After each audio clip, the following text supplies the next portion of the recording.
paz seja convosco, povo abençoado. Bora fazer mais um momento com Deus. Corre lá, pega a tua Bíblia e vamos falar com o Pai. Vamos ler hoje o livro de Atos, capítulo 26. Que o Espírito Santo de Deus nos dê entendimento, discernimento da palavra do Senhor. Que se cumpra a vontade do Senhor na nossa vida. Que seja feito conforme o desejo do coração dele. E que ele possa também realizar os desejos do nosso coração. Mas que a gente busque o reino do céu e todas as coisas nos serão acrescentadas. Buscar o reino do céu acima de tudo. Capítulo 26. Eu gosto que vocês leiam comigo, vocês sabem disso, porque eu creio que quando vocês mesmos leem, o Espírito Santo revela a vocês tudo que está escrito. E é importante que vocês, com seus olhos vejam e com seus ouvidos ouçam. E que Deus, na sua infinita misericórdia, abra o seu entendimento, abra a sua visão espiritual, abra o seu coração, para que você receba essa palavra e que você tenha fome e sede da palavra do Senhor. Vamos estudar. Depois Agripa disse a Paulo: é permitido que te defendas. Então Paulo estendeu a mão em sua defesa, respondeu: tenho-me por feliz, ó rei Agripa, de que perante ti me haja hoje de defender de todas as coisas de que sou acusado pelos judeus, sabendo eu que o conhecimento de todos os costumes e questões que há entre os judeus, por isso te rogo, me ouça com paciência. Quanto à minha vida, desde a mocidade, como decorreu desde o princípio entre os da minha nação, em Jerusalém, todos os judeus a conhecem, sabendo de mim desde o princípio. Se o quiserem testificar, conforme a mais severa seita da nossa religião, dos fariseus, versículo 6. E agora, pela esperança da promessa que Deus tem feito a nossos pais, estou aqui e sou julgado. Versículo 7. A qual as nossas 12 tribos esperam chegar, servindo a Deus continuamente, noite e dia. Por essa esperança, ó rei Agripa, eu sou acusado pelos judeus. Ele fez uma pergunta: por que julga incrível entre eles que Deus ressuscite os mortos? Né? Visto que Deus é poderoso e pode fazer todas as coisas. 9. Bem tinha eu imaginado que contra o nome de Jesus Nazareno devia eu praticar muitos atos, o que também fiz em Jerusalém, e havendo recebido a autorização dos principais do sacerdote, prendi muitos dos santos na prisão, e quando os matava eu dava o meu voto contra eles. E castigando muitas vezes por todas as sinagogas, os obriguei a blasfemar, e enfurecido demasiadamente contra eles, até as cidades estrangeiras os persegui. Demasiadamente quer dizer muito, em excesso. 12. Sobre o que, indo então a Damasco com poder e comissão dos principais do sacerdote, ao meio-dia ele vai revelando como encontrou Jesus. Ó rei, vi no caminho uma luz do céu, que excedia o esplendor do sol, cuja claridade me envolveu a mim e aos que estavam comigo.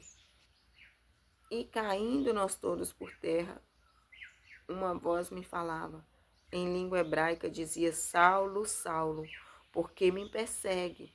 Dura coisa é resistir os aguilhões. Olha aqui nesse versículo 14, Jesus falando para ele. É como se ele estivesse dando murro em ponta de faca. O ditado que diz: você vai continuar e você vai se machucar, mas você não vai vencer. Então ele ficava lutando contra o povo de Deus, e duro era para ele lutar contra grilhões. Duro era para ele lutar uma guerra que não era vencida, não ia ser vencida. Quem ia vencer é Jesus, como ele permanece vencendo. Independente de quem é contra Jesus, ele continua vencendo. E ele estava falando para Paulo, pare de ficar lutando contra mim, só venha para o meu lado. Que coisa linda, né? Eu falando comigo, tá? Não está escrito na Bíblia que Jesus falou isso. Eu estou dizendo que ele falou, olha, vamos parar de lutar contra mim na mente. Ele vai parar de lutar contra mim para vir para lutar por mim, pelo meu nome, pelo reino do céu. E Paulo disse, quem és, Senhor? Perguntou para Jesus. E Jesus respondeu, eu sou Jesus a quem tu persegues, mas levanta-te e põe-te sobre teus pés, por ministro e testemunha tanto das coisas que tens visto, como naquela pelas quais te aparecerá ainda, livrando-te deste povo e dos gentios a quem agora te envio. Aqui no versículo 16, Jesus está falando, levanta logo, fica de pé, porque eu apareci para que você fosse ministro e testemunho destas coisas que você está vendo agora, como também das quais eu te aparecerei ainda, livrando você de todo o povo e dos gentios, a quem eu vou te enviar. Então Jesus já falou para ele, olha, você vem, vai trabalhar para mim e eu vou te livrar de todos eles. E você vai falar para eles sobre o que você já viu e sobre o que você ainda vai ver. Versículo 18. Para lhes abrirem os olhos das trevas, os converteres à luz e do poder de Satanás a Deus, a fim de que recebam a remissão dos pecados e herança entre os que são santificados em mim. Olha aqui, Paulo foi enviado para os gentios, né? Para abrir os nossos olhos, para tirar a gente das trevas, para nos tirar das garras de Satanás, para colocar nas mãos de Deus.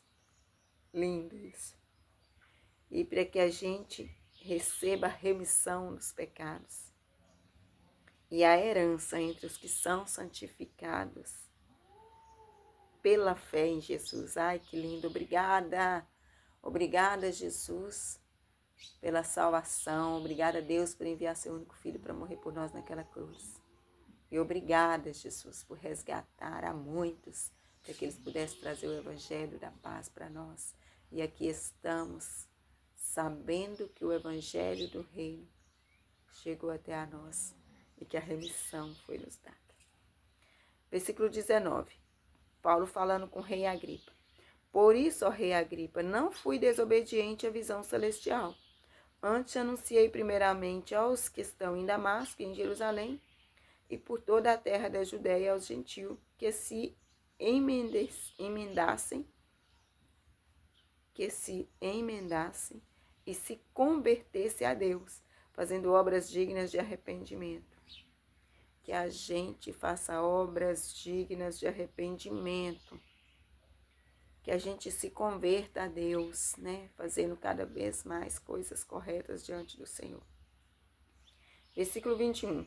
Por causa disso, os judeus lançaram mão de mim no templo e procuraram matar-me.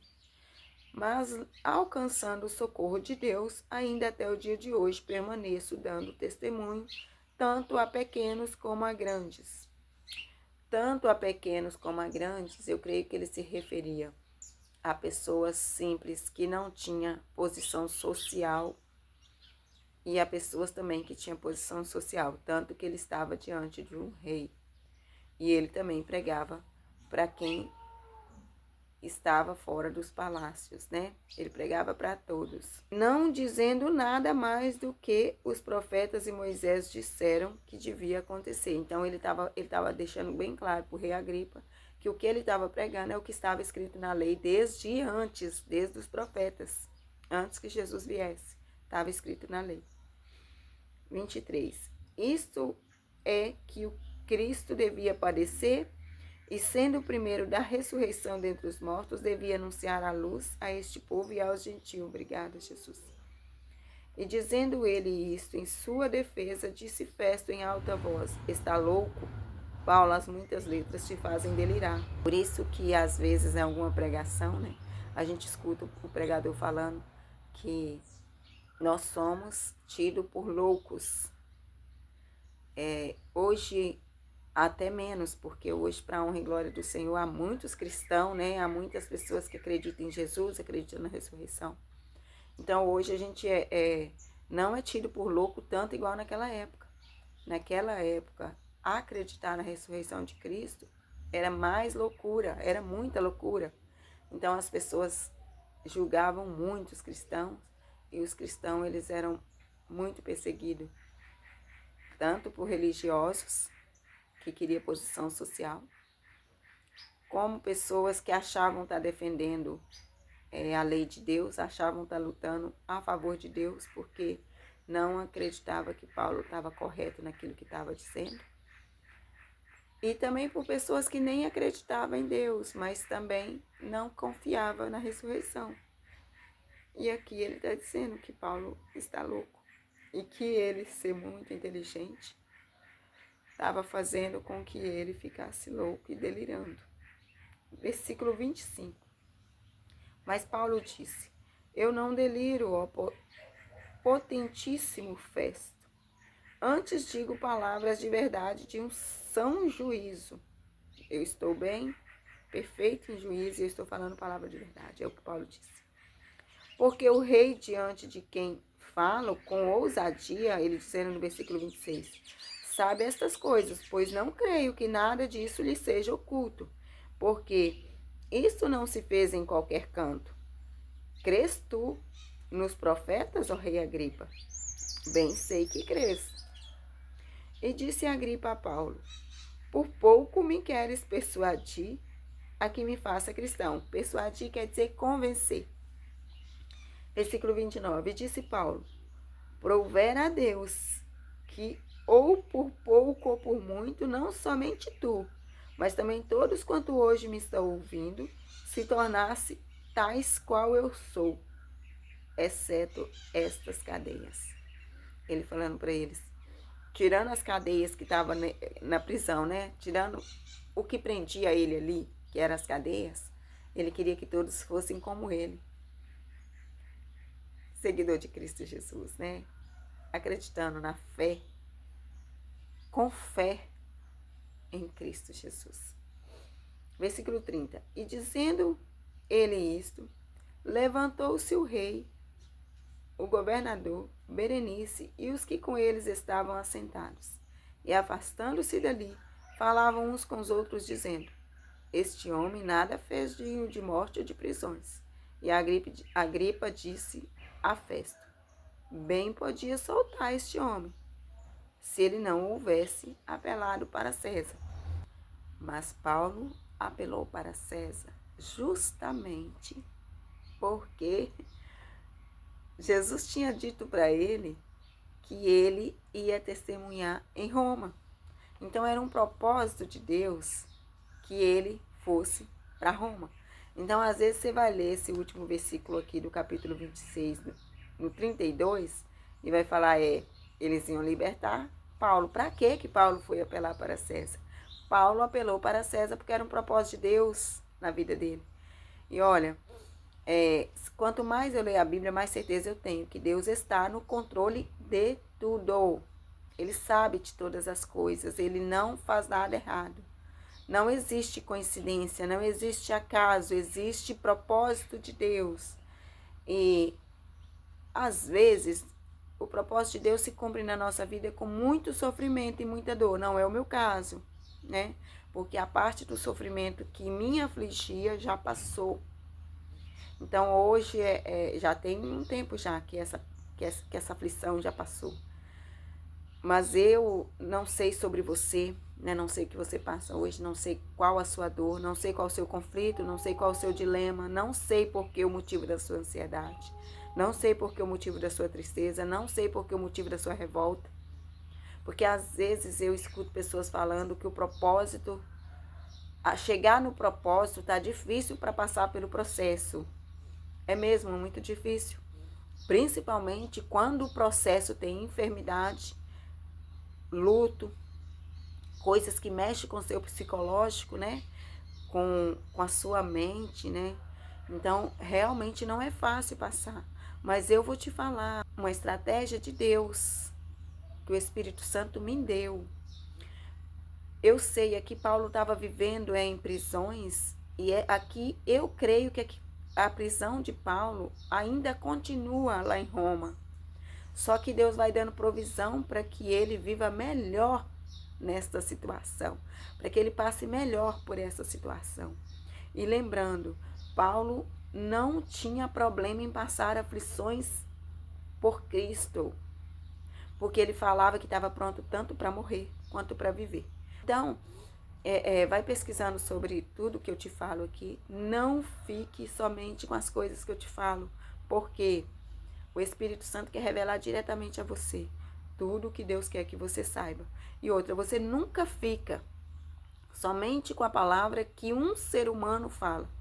Ele pode ser enviado por Deus, mas o Espírito Santo tem que convencer no seu coração, entende? Então, em nome de Jesus, qualquer coisa que eu diga, qualquer coisa que qualquer pregador diga, qualquer coisa que missionário diga, qualquer coisa que você ouvir relacionado à palavra de Deus, você tem que sim buscar conhecimento e saber se realmente é verdade. O capítulo 26 acaba aqui no versículo 32, onde o rei fala, olha, se ele não tivesse apelado para César, a gente ia soltar ele porque ele não tem nenhum crime. Realmente ele não tinha nenhum crime. Mas cada lugar que Paulo passou foi para falar do amor de Deus, foi para testemunhar. E Jesus já tinha falado para ele, assim como você testemunhou em Jerusalém, você vai chegar até Roma. E Jesus foi fazendo ele passar por um lugar, por outro, por um lugar, por outro. Entende? Em todos esses lugares ele passou por afronta, passou por falso testemunho, passou por muita coisa. E a gente também passa. E nós não somos os únicos, nós humanos, né? Jesus passou. Jesus passou por afronta, por falso testemunho. Jesus morreu na cruz e ele sofreu morte dolorosa, mas era tudo propósito de Deus para a nossa vida. Deus cegou a visão daquele povo, Deus cegou a visão do sacerdote. Eles iam ouvir, iam ouvir com o ouvido, mas não ia entender. Ia ver com os olhos, mas não ia ver. Então, quer dizer, eles não iam sentir nada. Deus fechou o coração deles. Eles não sentiam. Então, por esse motivo, eles mataram Jesus. Porque eles não compreenderam, porque Deus não deixou. A Bíblia fala que Deus não deixou que aquele povo que estava aqui durante o tempo que Jesus passou pela terra não entendesse nada que Jesus falava. Tanto que os discípulos falaram para Jesus, por que o Senhor conta para eles por parábola? Jesus falou, porque a eles não é dado o conhecimento. A você sim, a ele não. Então Jesus estava dizendo que eles não vão entender. Eles vão ouvir, mas não vão entender. Só vocês vão entender. Então, era o propósito de Deus que aquele povo não entendesse nada do que estava acontecendo ali. Que aquele povo não ouvisse com o entendimento do coração, sabe? Mas hoje não. Hoje é o propósito de Deus que você entenda a palavra do Senhor.